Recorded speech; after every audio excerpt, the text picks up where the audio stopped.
किसी ने बड़े कमाल की बात कही है कि पूरी धरा धरा यानी कि सृष्टि, ये पृथ्वी, ये संसार, पूरी धरा भी अगर साथ दे तो कुछ और बात है, पर तू अगर जरा भी साथ दे तो कुछ और बात है।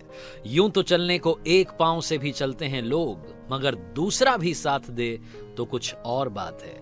हाय गाइस, मैं हूं आरजे कार्तिक। एक छोटी सी कहानी, ये कहानी जिसने लिखी है वो लिखते हैं कि मैं अपने शहर से दूसरे शहर में जाकर के जॉब कर रहा था, लेकिन जब कभी अपने होम टाउन आता था तो अपने दोस्तों से मिलना नहीं भूलता था। हमारी रीयूनियन होती थी और रीयूनियन के लिए हम जिस जगह पर मिलते थे वो था हमारे शहर का फेमस लस्सी वाला। छुट्टियों के दिन थे, मैं अपने घर आया हुआ था। मैंने आकर के अपने दोस्तों को कॉल लगाया और बोला कि आ जाओ अड्डे पर मिलते हैं। लस्सी वाले के हम सब पहुंच गए। जाकर के हमने ऑर्डर दे दिया। गर्मियों के दिन थे, बाहर कुर्सियां लगी हुई थी, ऊपर कनात लगी हुई थी। सारे नीचे जाकर के बैठ गए आराम से। लस्सी का ऑर्डर कर दिया। इंतजार कर रहे थे कि लस्सी का ग्लास आएगा। हंसी मजाक चल रही थी, दोस्ती यारी की बातें चल रही थी। तभी मेरे सामने आकर के एक बूढ़ी अम्मा खड़ी हो गई। 75 से 80 साल उनकी उम्र रही होगी। हाथ में डंडा था, आंखें धसी हुई थी, जुबान लड़खड़ा रही थी, कमर झुकी हुई थी, चेहरे पर भूख दिख रही थी और आकर के बस इतना सा बोली कि बेटा ऊपर वाले के नाम पर कुछ दे दे। मेरे आगे आकर के उन्होंने हाथ फैला दिए। मुझसे रहा नहीं गया, पता नहीं क्या हुआ। वैसे मैं भिखारियों को भीख नहीं देता हूं, लेकिन उस दिन पता नहीं क्या हुआ, अपने आप मेरा हाथ वॉलेट की तरफ चला गया। मैं सिक्के ढूंढने लगा। फिर पता नहीं दूसरा आइडिया आया, दूसरा ख्याल आया, मैंने वॉलेट अपनी जेब में रख लिया। आप सोच रहे होंगे कि शायद मैंने पैसा नहीं दिया। पैसा मैंने नहीं दिया, लेकिन मैंने उनसे कहा कि दादी जी, क्या आप लस्सी पियेंगी? और जैसे मैंने दादी जी कहा, उनके चेहरे पर एक छोटी सी मुस्कान आ गई और मेरे दोस्त पीछे से देखने लगे कि यार ये क्या कर रहा है। मतलब 5 रुपए, 3 रुपए, 7 रुपए में बात खत्म हो जाएगी, 10 रुपए में बात खत्म हो जाएगी, सिक्के दे के फ्री कर, लस्सी पिला रहा 30 रुपए की। मतलब दोस्तों को शायद ऐसा लग रहा होगा कि मैं गरीब हो जाऊंगा, वो मुझे ठक करके चली जाएंगी। लेकिन मैंने फिर से पूछा कि दादी जी, क्या आप लस्सी पियेंगे? दादी जी ना नुकुर करते हुए धीरे से हाँ उन्होंने भर दी।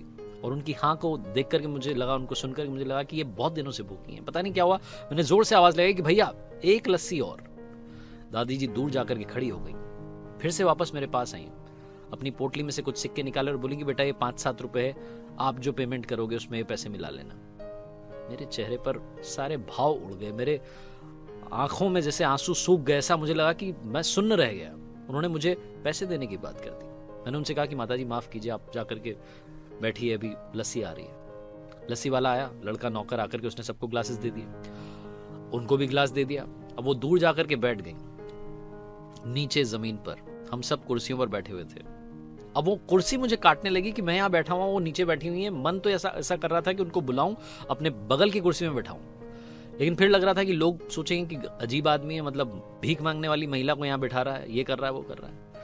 फिर दूसरा ख्याल आया, मैं उठा अपनी सीट से और जाकर के उनके पास जाकर के नीचे जमीन पर बैठ गया। दोस्त देख रहे थे कि क्या हरकत कर रहा है। तभी वो लस्सी वाला जो था उसने दूर से आवाज लगाई कि भैया इधर आइए, 2 कुर्सी आपके लिए भिजवा रहा हूं। वो नौकर 2 कुर्सी लेकर के आया, दादी जी को बिठाया, मुझे बिठाया और उसके बाद में वो बोला, लस्सी की वाला जो था, दुकान वाला, वो बोला कि सर जी धन्यवाद मत कहिएगा, क्योंकि मेरी दुकान में ग्राहक तो हमेशा आते हैं, लेकिन इंसान कभी कभार आते हैं। आज आपने यहाँ आकर के सब करके मेरी आंखें खोल दी, मुझे बहुत बड़ी बात सिखा दी।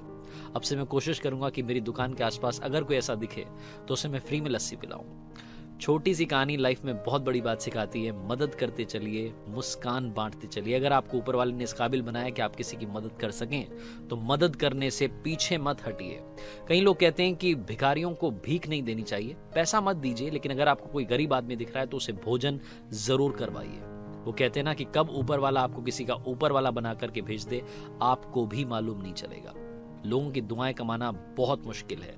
पैसे तो हर कोई कमाता है, दुआएं कमाइए, दुआओं के साथ कर दिखाइए कुछ ऐसा कि दुनिया करना चाहे आपके जैसा। याद रखिए, हर सोमवार सुबह 9:30 बजे मेरे YouTube चैनल पर देखिए एक नई कहानी।